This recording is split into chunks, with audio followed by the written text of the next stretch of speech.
Welcome to Deep Cuff Channel. Critical moment has come in the Ukrainian war.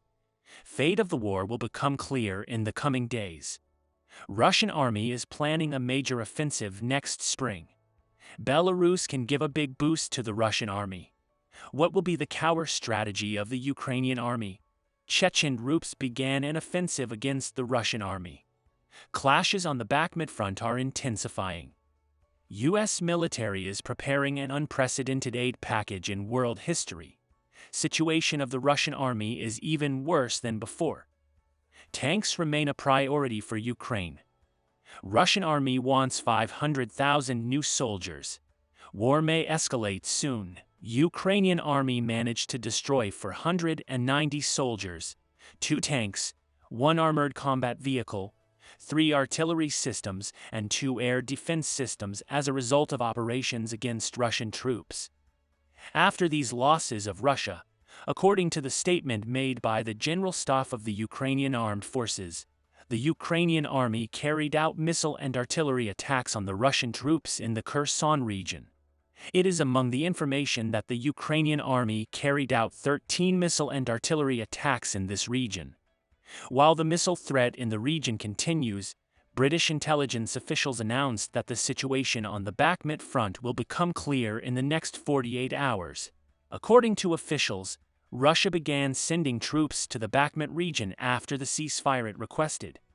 However, the Ukrainian army, quickly realizing the situation, managed to keep the defensive lines.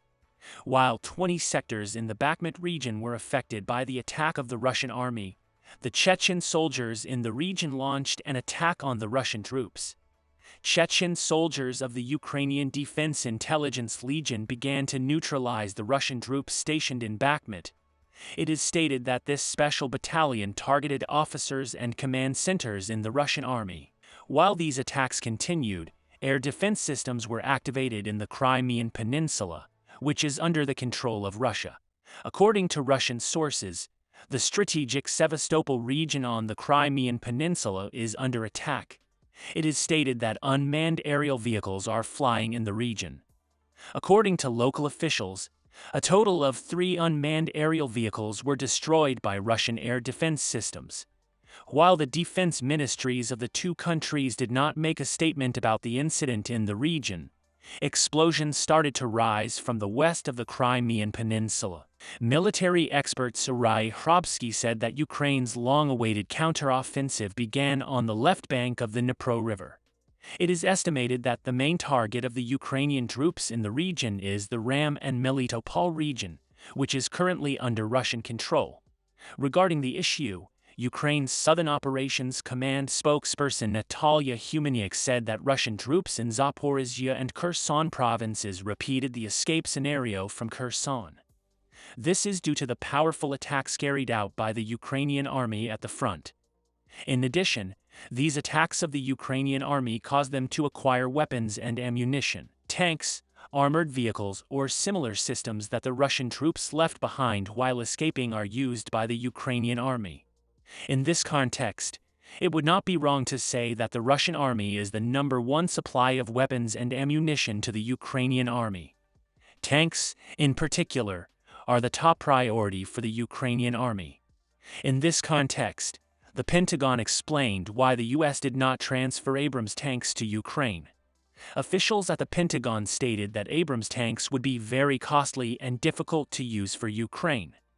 That is why the first priority of the Ukrainian army is Soviet tanks and tanks of the Leopard series. However, England seems to be able to meet the tank needs of the Ukrainian army. Allegedly, the UK can transfer up to 100 tanks to Ukraine by the summer. Tanks that England is considering to transfer were announced as Challenger 1.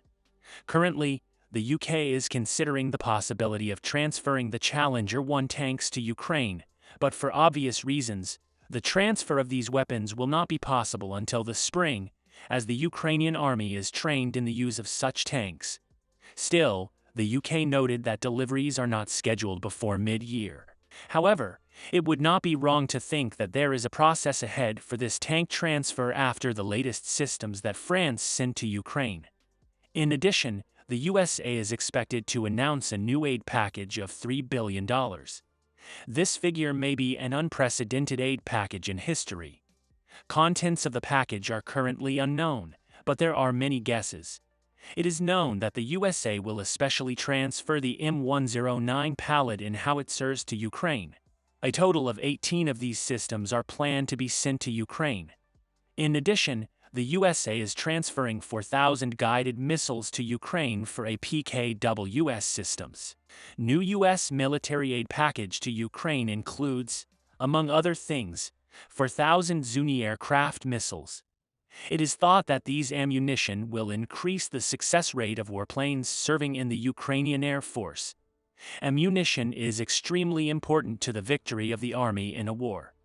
In addition, the USA is putting pressure on Italy to hand over the SUMPT air defense system to Ukraine as soon as possible.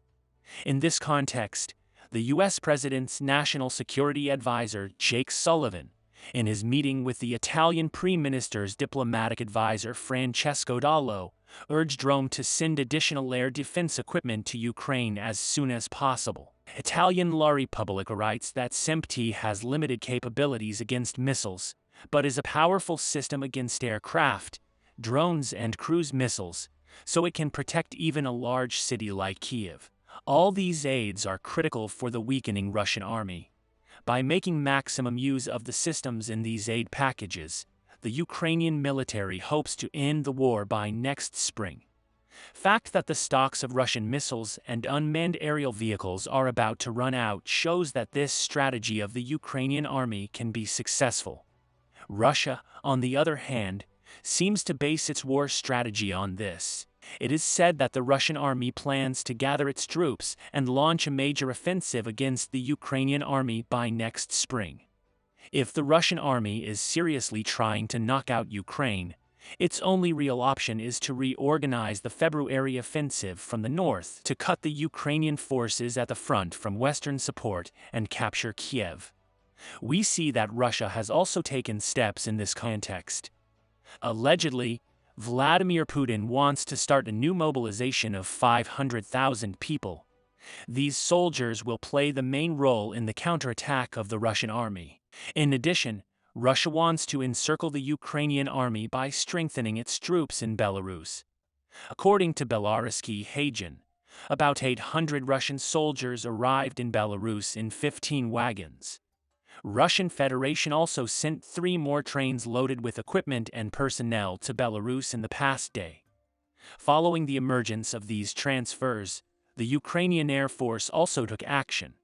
Sources in the Kiev region reported that at least 2 Ukrainian warplanes were flying within about 50 kilometers of the border with Belarus. It had not been recorded for months that Ukrainian fighters approached the Belarusian borders. Ukrainian military command confirmed that fighters of the Ukrainian Air Force flew over Kiev and the Kiev region, but no further details were disclosed about this. It is clear that the Ukrainian army is intimidating Belarus. We will continue to monitor the world and especially Ukraine. We'll see what happens in the next few days. We have reached the end of another video. You can support us by liking the video. You can easily follow new videos by subscribing. I wish you all a war-free day. See you.